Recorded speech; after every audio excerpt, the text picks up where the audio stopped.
Hello, everybody. Welcome to another episode of Resilience+Rise, where we explore the stories of extraordinary individuals who turn life's challenges into powerful opportunities for growth and impact. Each week, we shine a light on those who inspire others with their resilience, innovation, and unwavering drive to make a difference. This podcast is based on my upcoming book, Resilience plus Rise, 26.2 Transformative Miles to Unleash Your Marathon of Life Mindset, out in early 2025. Resilience plus Rise isn't just a podcast, it's a space where powerful stories are shared, where adversities transform into strength, where ordinary lives become extraordinary inspiration. Each week, I sit down with remarkable individuals to explore the moments that define them, offering hope and motivation to the listeners. My name is Thomas Scaria. I am a resilience coach, an ultra marathoner, and a relentless believer on your next most powerful chapter. Together, we will shatter limits, rewrite your narratives, and rise, not despite the struggle, but because of it. Today, I am thrilled to accept to welcome an exceptional guest, Mrs. Giselle Walsh. Last year, July, Giselle won the national title of Mrs. Canada Universe, becoming the first military veteran to hold such a prestigious Canadian national pageant title, adding a unique layer of meaning to this achievement. For Giselle, this victory was not just a personal milestone, but an opportunity to further a cause which is very close to her, that is, advocating for veterans, their families, and raising awareness about PTSD. Giselle is a dynamic leader, a motivational speaker, and an advocate with a compelling story rooted in resilience and service. As Mrs. Universe Canada 24-25, Giselle has dedicated her platform to championing causes that empower individuals to overcome adversities, advocate for mental health awareness, and inspire leadership in all walks of life. Her journey began in military, where she served the country with distinction. Through the challenges and triumphs of her service, she developed a deep passion for resilience and empowerment values that now fuel her work as a speaker and advocate. So, without spending much more time, let's say welcome Giselle to the podcast. Thank you for your time. Thank you so much for having me. Fantastic. So, Giselle, in the short blurb that I mentioned, there's a lot of things that has just happened in your life, a military career, and then getting into Mrs. Universe, etc. Can you walk through what, first and foremost, why military? And of course, then you came ahead, and then about Mrs. Universe, etc. But if you could just walk through the space. So when I joined the military, I was 18 years old. I grew up in a military household, and it was just my entire life at that point. Prior to joining myself, I volunteered with the regiment that was by my house, whether it was working in the mess, which is the bar there, or doing photography for the regiment when they had outings. So it was just always in my surrounding, and it's what I knew and felt comfortable with. So joining wasn't really a surprise to anyone or even myself. And it definitely really solidified the foundation of a lot of like core values that I have that set myself forward. And about 16 years later or so, I'm at a point where I'm transitioning into something else. And, the opportunity to enter into pageants came up. And at this point, I had already been advocating for PTSD awareness for military veterans and families for about 10 years or so. And I saw it as an opportunity to get in front of a completely different crowd of people that may have otherwise not be as aware of the struggles that are faced by military veterans and their families. So it was a really unique opportunity.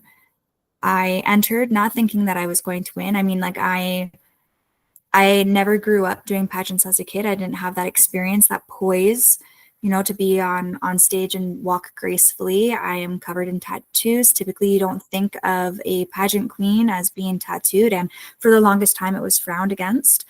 And yeah, I was. And I hate to do this. Can I just pause you over there? So many questions coming up. So one of the first ones is you mentioned, okay, you had been in an environment where the forces was a part of your life, Mhm, but you also mentioned about you have been an advocate for PTSD, mhm. okay, the trauma for the veterans. Why was it so important to you? Oh, well, because at that point I had seen myself, what happens when issues such as PTSD or occupational stress injuries aren't properly addressed within the community and more so within the families itself. Having seen people close to myself struggle with that so personally, so deeply, I felt like I had the obligation at that point to then speak up for them if they couldn't do it.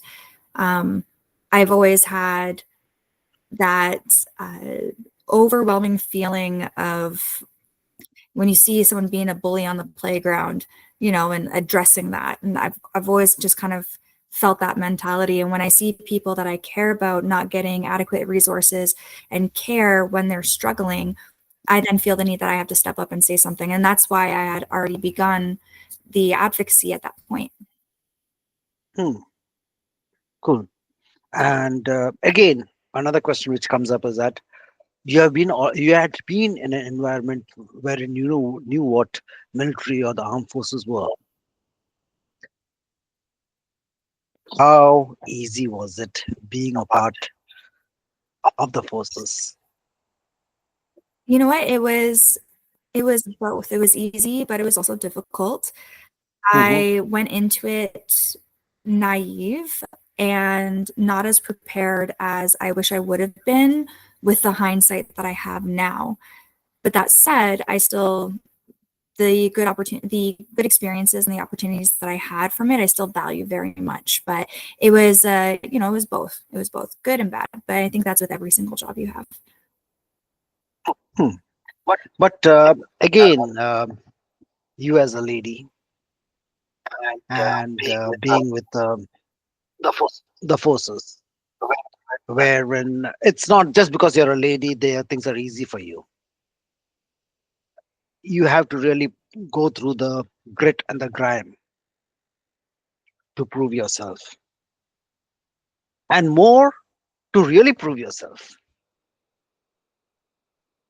Yeah, I mean, So you know where I'm heading towards with these particular this question. well, and you definitely don't get it easy being a female for sure. And yeah, there were definitely some times where you, as like myself as a female, felt as though I had to go like further than maybe my male counterpart in order to prove that I could do the job right.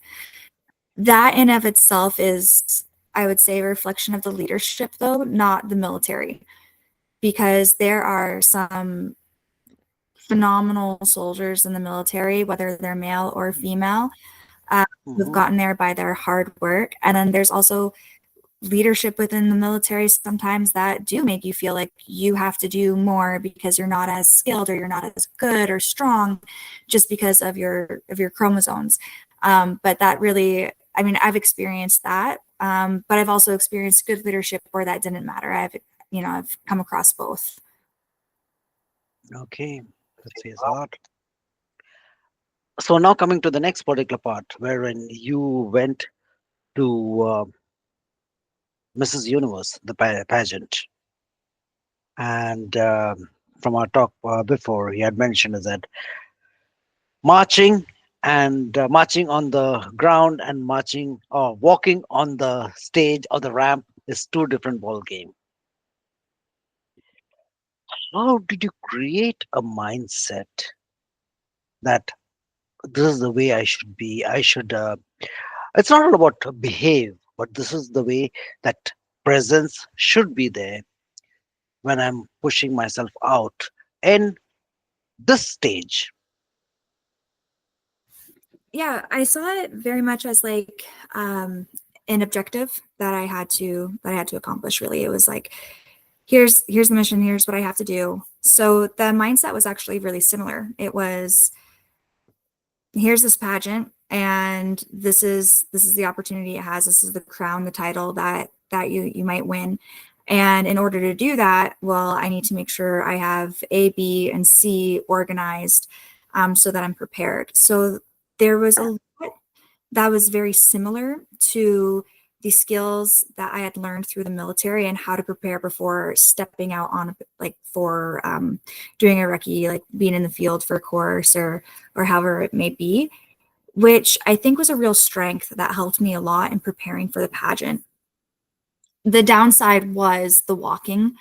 You know, you can plan and prepare and think and practice all you want, but at the end of the day, unless you're putting in the hours of constant practice of walking in heels, not like all the time, then it's really hard to just go from being in boots for 16 years to all of a sudden being thinking you can just walk gracefully in heels. So that was a little bit of a downfall there.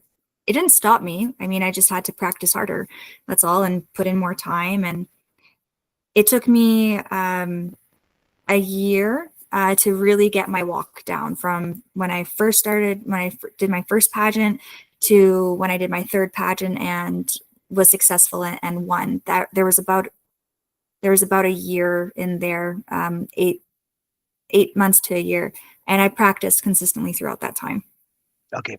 So here, what I just heard was practice consistently and put in the hard work and just built up from what you have learned to this particular. So it was one was a ground where you're walking on, the other one was the stage. But when you thought about the ramp itself, now that area is so remarkably different from your background, wherein you got to really put in your again the grit and the grime, and over here you got to sashay. So how was that mindset? That how did you convince yourself that you're capable of, or you're ready to take it on? Well, I mean, I wouldn't have been able to do that unless I had the love and support of the people that I surround myself with. Hmm. So, you know, my immediate family was supportive, but most importantly, my husband was supportive, and I couldn't have done it without him. Um, and I mean, I'm also a person of faith. Um, you know, I just prayed a lot, and I Okay. Mm. for guidance and support. And it was one of those things where if it was meant to be, it was because it's in the plan that God's laid out for me. And if it wasn't meant to be, then that's also in the plan that God's laid out for me. But either way, I just, there's only so much preparing I could do and so much practicing I could do, and the rest is in God's hands for that. Praise God. The next question which comes up is, of course, the beautiful artwork that I see around on your arms, etc. So there is a mindset when you're going in for any of the pageant, any of the maybe I'm not too sure, but any of the beauty pageant, you got to not have any tattoos, or it should not have any particular thing. What were your thoughts knowing that you got the tattoos? Did you feel that that could be a deterrent to who you're going to represent? Because a lot of times people in this world, they put in, they envelope themselves that people with tattoos could be, I don't know, I could use the word badass. Okay. And how can they come in this particular thing for them to have a feeling about, and especially sashaying on the ramp can give. So how did that thought come to your mind, or if that came to your mind, how were you able to break that uh, image and just go ahead towards your dream? Yeah, definitely. I mean, that's something I thought of a lot. Um, I mean, my tattoos represent my family and my faith. Really, Hmm. every single one of them does in some way. When it came to who I was representing, I mean, I was there as a veteran, and luckily, a lot of military people have tattoos, so that just seemed normal. But when it came to the pageant side of things, you know, I was strategic about it, which I think everyone needs to be, especially when you are dealing with individuals who may have a bias against tattoos. So, I keeping that in mind, I just when I had the opportunity to, I would wear something long sleeve. Sometimes I'd use makeup to cover up some of my tattoos, and it's not always because they might think, because I mean, before you couldn't really have tattoos in pageants, but they've come a long way and they've changed a lot of. Okay. Hmm. The thought around it now is more so the distraction of it, and if it could be a distraction. Whereas, if they're supposed to be assessing your walk or how your dress looks, but they're too busy trying to figure out what is that Exactly. Yeah. in their, But distraction. Yeah. Hmm. right, then it's going to significantly like take away from the opportunity of you getting points. So with those things in mind, I just took time to cover them up when I wanted to, and when it felt like, okay, I probably should hear, and other times where I felt like I didn't have to, then I was able to show them, and they've always been a really good talking point too. So Actually, that was it's a beautiful segue to my next question. Is that among all these particular different tattoos that you have, what has been one of the things which has got the most of the talking point? I believe the one which is there on your right hand. There's somebody who's sitting down, or is it the left hand? Uh, the other side, I think so. Is it? Oh no, maybe. Um, so, what has been, which has been, or has there been any question during the pageant asking you about your tattoos?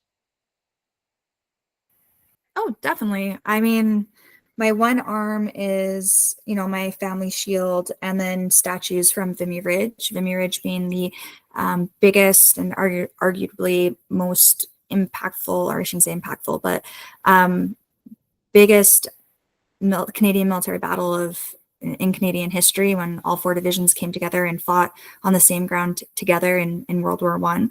And each statue means something different when it was originally built and put together. And the ones that I picked, I believe, directly relate to qualities with my family. And then, on my other side, I've got the lion, because I have a lion on my family shield. Okay, The face with poppies coming out of the head, that's all about mental health that's and beautiful. Okay, PTSD. And then I've got the crown of thorns with a 7.62 round, and I got lots of stuff. So people always ask. wonderful. It So looks like I may have to have another podcast just about have a talk about your tattoos. But when we talk about questions, it's mostly it is said that for the pageants at this point of time, one of the elements that make or break a pageant for a contestant is a question which is being asked. Do you remember what was your question which was asked to you at the final point, and what was your reply to it, if you remember? at Or nationals, somewhere in. yeah. So they don't do the stage questions at internationals, at least Okay, for okay, Mrs. Universe, but for Canadian nationals to win the Mrs. Canada Universe, there were stage questions if you made it into the top category. okay, Question that I got, actually, coincidentally enough, talking about my tattoos, was if I could go, what was it? If I could travel back to any time in history, what time would I go to? And so I said back to the late 1910s, during the time in which we were in World War II, because how it fortified, and really established Canada on as its own like real country, and how we came together and everything. And I specifically talked about Vimy Ridge. So nice, cool. My next question. is that what you have shown is that the tattoos on your hand. And what I was coming to is that there are a lot of people I have come across, listeners, or since I'm a coach, I do have um, some of my clients who, when I look at it, they have got their tattoos on their mind. It has been made, but for them to break those shackles of those tattoos, because that's a mindset that they have created. What is the suggestion that you would give for people who have got the set mindset with certain tattoos? And as we know, is that taking out or removing a tattoo is not easy, but looking further than the tattoo, that makes a difference. So what would you suggest to that type of mindset? Well, that can be broken down into two parts. The first one, the first answer, like just off the cuff, blunt, quick answer, would be I would say they need to read and educate themselves more. And to elaborate on that in a way that is more softly received would be, you know, um, as someone who, for the ease of basic terms, is a Christian, a lot of times people think that, well, Christians aren't supposed to have tattoos because, well, it says in the Bible not to tattoo, but it doesn't really. And a lot of times people will throw Leviticus and Hmm. says right in Leviticus, the Old Testament, like 19, like you're not to tattoo yourself. But Hmm. the problem with that is translation versus transliteration. And there's a lot of things that are said in Leviticus that you're not supposed to do. For example, True. mix fabrics, Fabrics. Yep. trim your sideburns or trim your beard. Yet most of every dress shirt that you'll wear to sit in church on Sunday is a polyester cotton blend. So I mean, if you can't treat the Bible like a buffet in that matter. And why I bring up translation and transliteration is because when it comes to what the word is actually broken down to and what it was originally, I mean, we're talking about Leviticus separating, giving their set of orders and instructions and how to differentiate and separate themselves from the pagans. And the word used in the Bible wasn't tattoo. It was later translated to tattoo, but it wasn't tattoo. In fact, there's not really a word for that in the Old Testament. It could also, and it's been argued, mean painting the body. So tattooing the body or painting the body. And during that time, pagan rituals were to, when, like, for example, mourning the dead and spreading their ashes on them, and they Hmm. would paint themselves. So it could be understood rather that it's not talking about necessarily tattooing themselves, but painting yourselves. Hmm. So it's all in how you choose to read and understand the Bible. And there's many different ways that you can interpret certain things, but you have to be willing to put in the work and study and see it for more than just the ink on the page. Of course. And if you can look at the Bible, if any person can look at the Bible and see it for more than just the ink on the page, then you should be able to look at me and see me for more than just the ink on my body. Beautiful. With this, we move to some absolutely a different trajectory. That is a cause which is so close to you, a cause that you have faith in, a cause that you believe that you're working towards for the betterment. What do you want to talk about that? Gosh, there's a lot. Um, Okay, yeah, the one which is most closest to you, as I mentioned, about the PTSD or the mental wellness, mental health of the veterans. So, what are you doing? Or as the, of course, the to the listeners, I will say is that I will be putting out Giselle's website on in the comments over here. But what are you doing that in case people want to know more about it, or why it should cause people to pause and listen? What would you say? I would say that Canadians as a country right now are in a state where we have no real direction. And when you have no real direction, you're obviously lost. And we have people who are struggling and hurting, and these are people that have signed the dotted line, who have decided, no matter what, if called upon, I will make that sacrifice. I will go, and I am giving you up to and including my life if needed. And I feel as though people who are doing that, who make that decision, that the country has them fully up to and including their life if necessary, if it comes to that, then we owe them every single resource and support and aid that we can possibly gather and give to them. And not just them, but also their families, because that is an incredible strain on the family as well. That, when you have someone that you love so deeply and they've committed to protecting not only you and your family, but literally everyone else and their family, that can be hard. That can be really difficult to just say, okay, fine, I'll see you later, hope you come back. And what if they don't?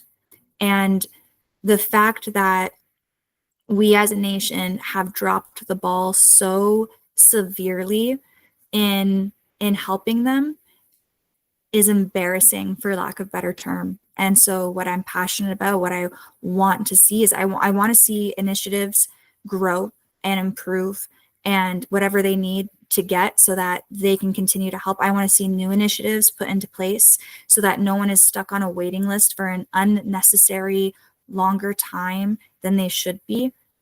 And I want to see the patriotism and love and support in Canada come back, where we embrace everyone, like we embrace everyone and thank them genuinely, instead of what it really feels, what it is now, which is just nothing. And it's heartbreaking to see that. It's heartbreaking to see people that I love and care about, just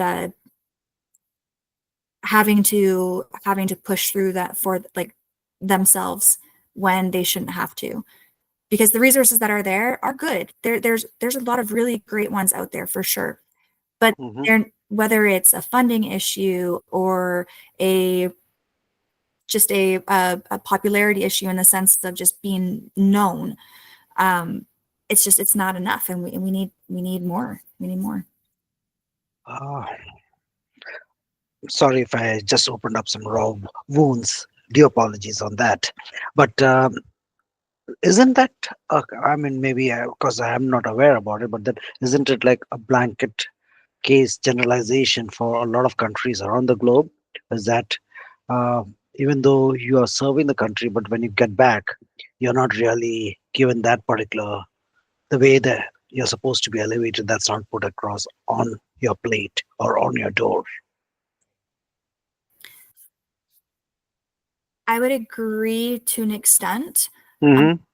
And the reason I say I'm softly agreeing with that is because I haven't heard of any other country that has Okay.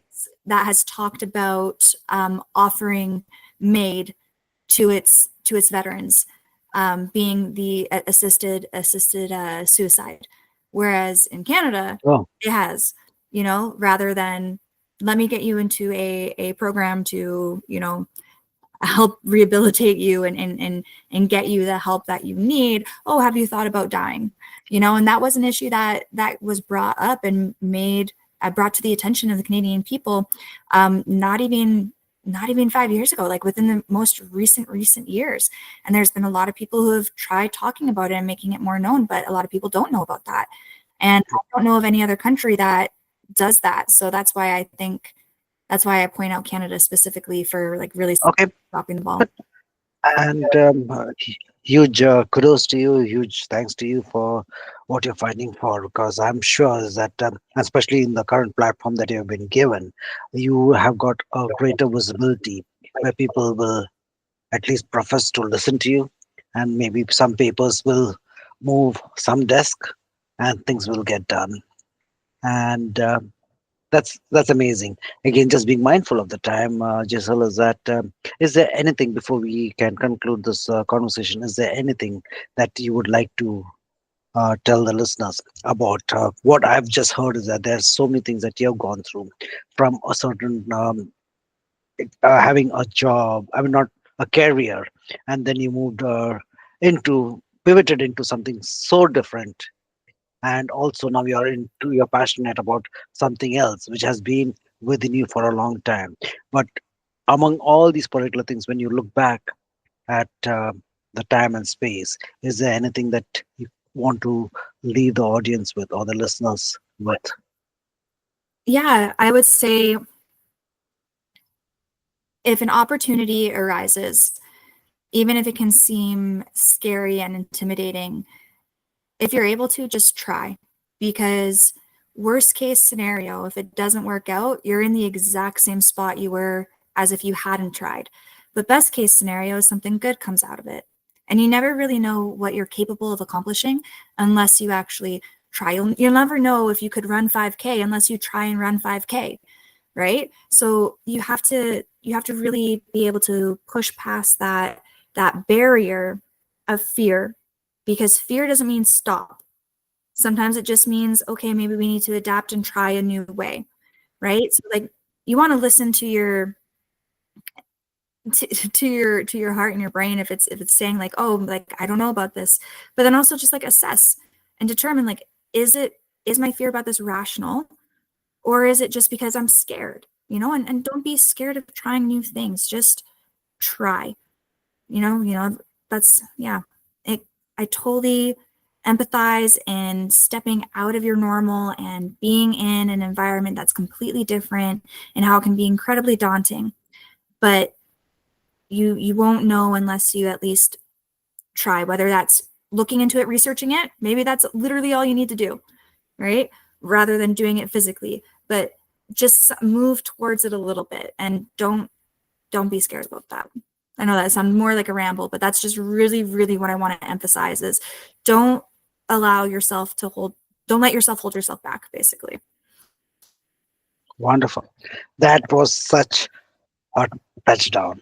Love that. So with this, I conclude the session today. Thank you so very much for your space and time, Giselle. And guys, whoever is listening or who have come to this particular part of the podcast, please know that I will be putting out Giselle's website. And if you want to connect with her, you want to find out more details about where they can go and find out more information about helping out with the veterans, please feel free to do that. And thank you so very much, Giselle. And you have a wonderful rest of the day. Thank you. Thank you.